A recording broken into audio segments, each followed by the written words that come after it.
Hello students, इस lecture में हम लोग पढ़ने वाले हैं about the percent purity of sample and percentage of any compound या percentage of any reactants in a given mixture. ठीक है, तो जैसे देखो, सबसे पहले हम बात करेंगे परसेंट प्योरिटी। परसेंट प्योरिटी, तो परसेंट प्योरिटी का मतलब क्या है? देखो, जैसे मान लो कि हमने 1 केजी दाल परचेस किया, ठीक है, और अगर 1 केजी दाल परचेस किए और उसमें 10 ग्राम ऑफ इम्प्योरिटी है, तो what will be the percent purity? आपने उस दाल को बनाया तो हमने पूछा what is the purity of this sample, तो आंसर क्या होगा? तो आंसर होगा 99%। क्यों? क्योंकि आपने जो वेट लिया वो कितना था?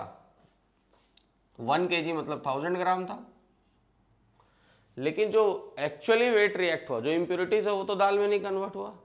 तो जो इम्प्योरिटीज निकालने के बाद बचा वो क्या बचा? 990। इसको मल्टीप्लाई क्या कर दें? 100। तो percent purity is 99%।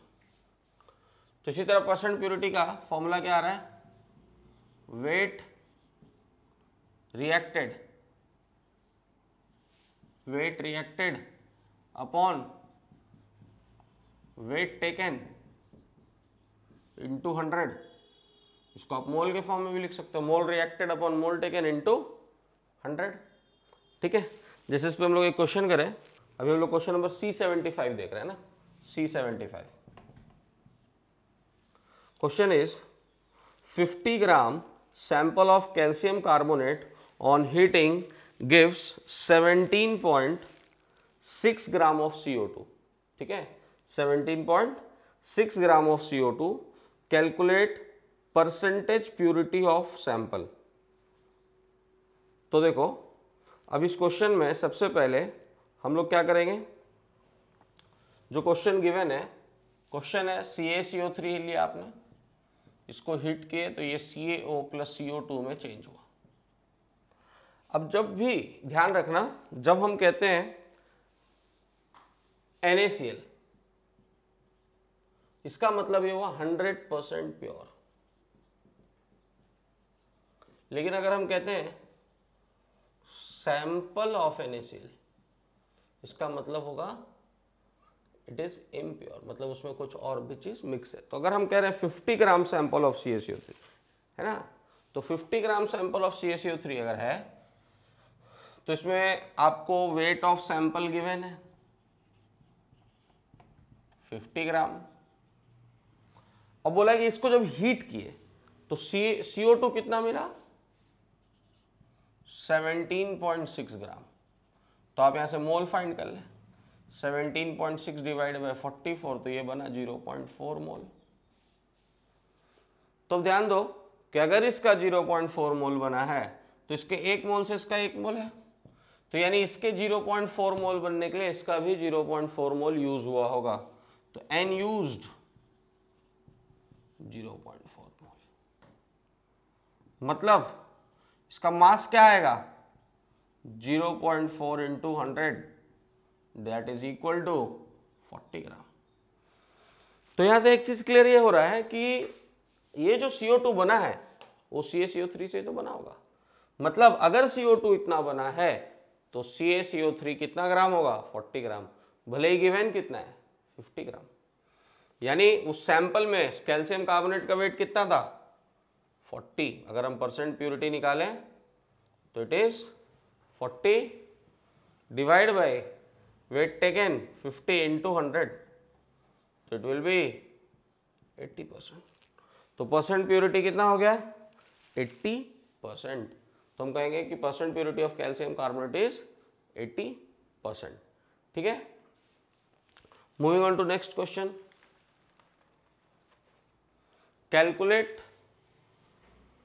Next question जो है वो है कि calculate the weight of NaCl, है ना, NaCl का वेट, NaOH का वेट निकालना है। अगर HCl का प्योरिटी 73% प्योर दिया हुआ है ना, तो ये जो क्वेश्चन है इसका क्वेश्चन नंबर भी आपको बता देता हूँ। It is question number C74. C74. तो इसमें क्या गिवन है, 200 gram of HCl having 73% purity is given, calculate the weight of NaOH is required to neutralise the sample. तो सबसे पहले आपको HCl गिवन है, रिएक्शन लिख लेते हैं. HCl plus NaOH gives NaCl plus water. इसका प्योरिटी गिवन है आपको 73% और इसका वेट आपको गिवन है 200 ग्राम. अब आपसे बोला गया है कि बताओ NaOH का कितना वेट यूज होगा.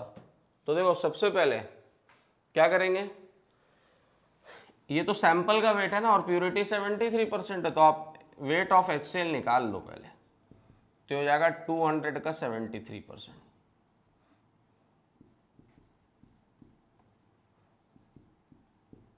तो ये हो गया आपका 146 ग्राम. फिर यहां से क्या निकाल लें हम, मोल निकाल लें. मोल निकालोगे तो क्या आएगा 146 डिवाइड बाई इसका मास कितना हो जाएगा 35.5 प्लस 1 36.5. तो देखो 36.5 मतलब ये हो जाएगा 4 टाइम्स, है ना, क्योंकि 2 टाइम्स हो जाएगा 73, तो इट विल बी 4 टाइम्स. अब देखो रिएक्शन ऑलरेडी बैलेंस है, तो इसका 1 मोल से इसका 1 मोल यूज होता है, तो इसका भी 4 मोल से इसका 4 मोल यूज होगा. तो N used 4 mole.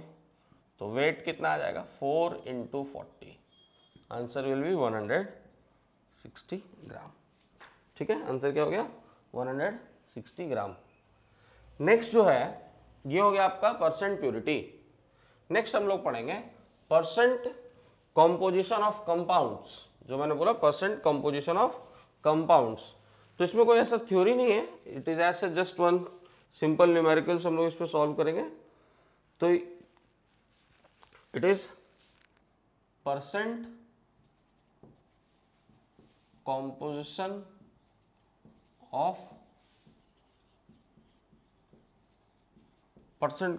Of compounds.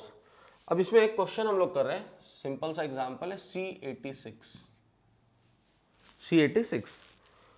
Example given है 10 mole of mixture of HCl and H2SO4.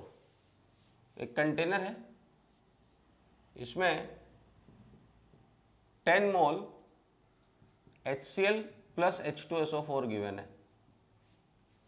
ठीक है, आगे लिखा है to 10 moles of mixture of HCl and H2O4 required 16 mole of NaOH for complete neutralization.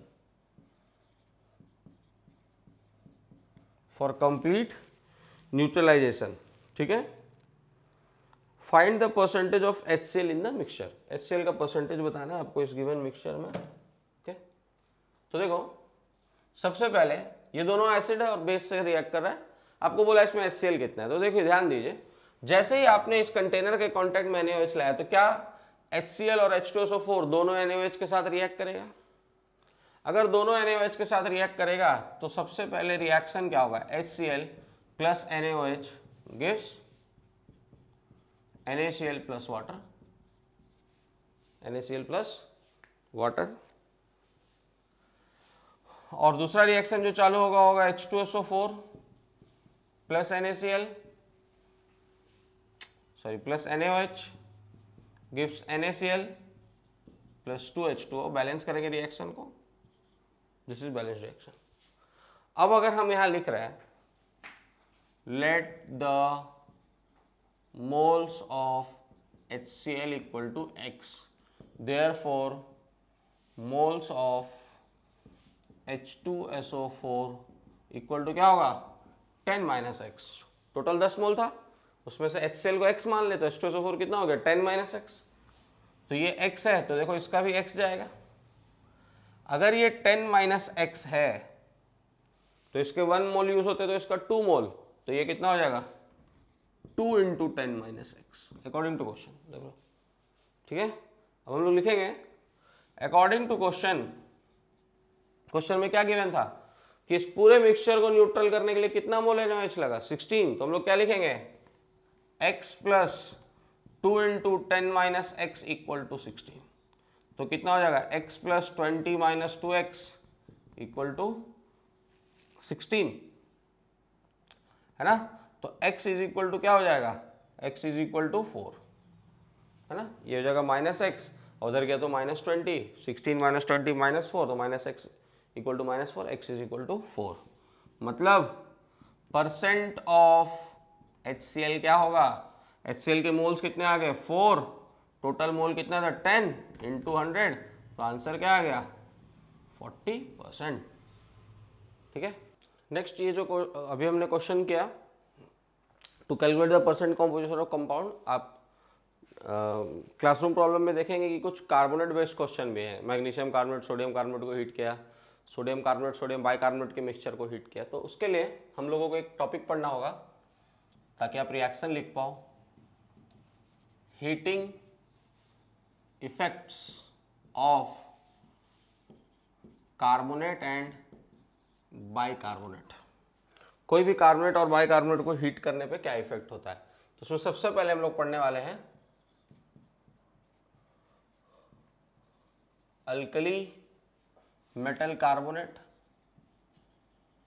Alkali metal carbonate. तो alkali metal carbonate की बात अगर करें तो इसमें हम बात कर रहे हैं, आपको पता होना चाहिए अल्कली मेटल मतलब group 1, sodium, potassium, rubidium, caesium, है ना, एक्सेप्ट लिथियम, ध्यान रखना एक्सेप्ट लिथियम। ठीक है। तो जब आप इनके कार्बोनेट्स को हीट करो, मतलब सपोज सोडियम कार्बोनेट, मैग्नीशियम का sorry sodium carbonate, potassium carbonate, rubidium carbonate, तो there is no effect, no effect. मतलब जैसे मान लो अगर आपको बोला गया कि हमने सोडियम कार्बोनेट और मैग्नीशियम कार्बोनेट का एक मिक्सचर लिया और उसको हीट किया तो इतना CO2 मिला, तो इसका मतलब साफ रखो कि जो CO2 मिला है वो सिर्फ मैग्नीशियम कार्बोनेट से मिला है, वो आपको सोडियम कार्बोनेट से नहीं मिला है। ठीक है, क्योंकि सोडियम कार्बोनेट के हीटिंग पे कोई इफेक्ट नहीं होता है। सेकंड जो है वो है Ag एंड Hg। तो Ag और Hg के कार्बोनेट्स के ब्रेकिंग का फैशन थोड़ा अलग है। जैसे आप सिल्वर कार्बोनेट ले लो और इसको हीट कर दो तो ये बनेगा Ag plus O2 plus CO2। उसी तरह अगर आप Hg कार्बोनेट ले रहे हो तो वो टूट जाएगा Hg plus O2 plus CO2।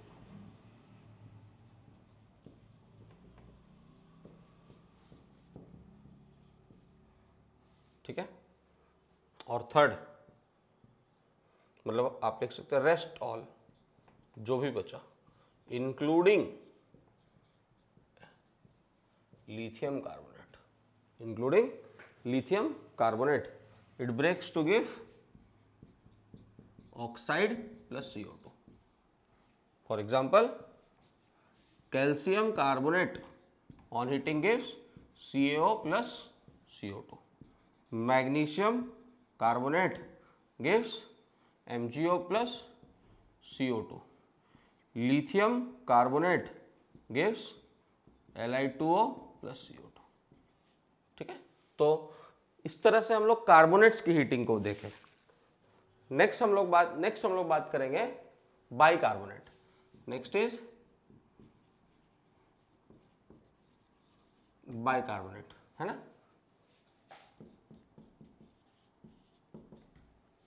तो देखो बाइकार्बोनेट में क्या है, all bicarbonates on heating gives carbonate plus O2 plus water, है ना। जैसे सोडियम बाइकार्बोनेट NaHCO3 को जब हीट करोगे तो ये बनाएगा Na2CO3 plus O2 plus H2O। देख लो, तो आप इसको एक जनरल लाइन ही लिख सकते हैं कि all bicarbonate on heating give their corresponding carbonate, water and oxygen. तो इस पर्टिकुलर टॉपिक से आप वो जो मैंने परसेंट कॉम्पोजिशन के क्वेश्चंस दिए हैं DPP में, उसमें जो कार्बोनेट्स के क्वेश्चन है वो भी आप कर सकते हैं। ठीक है, तो इसके बाद जो दो टॉपिक है POAC principle of atomic conservation and parallel reaction. These two topics I will be dealing in separate advanced section, है ना. In the next lecture we will be beginning with concentration terms. Okay, thank you.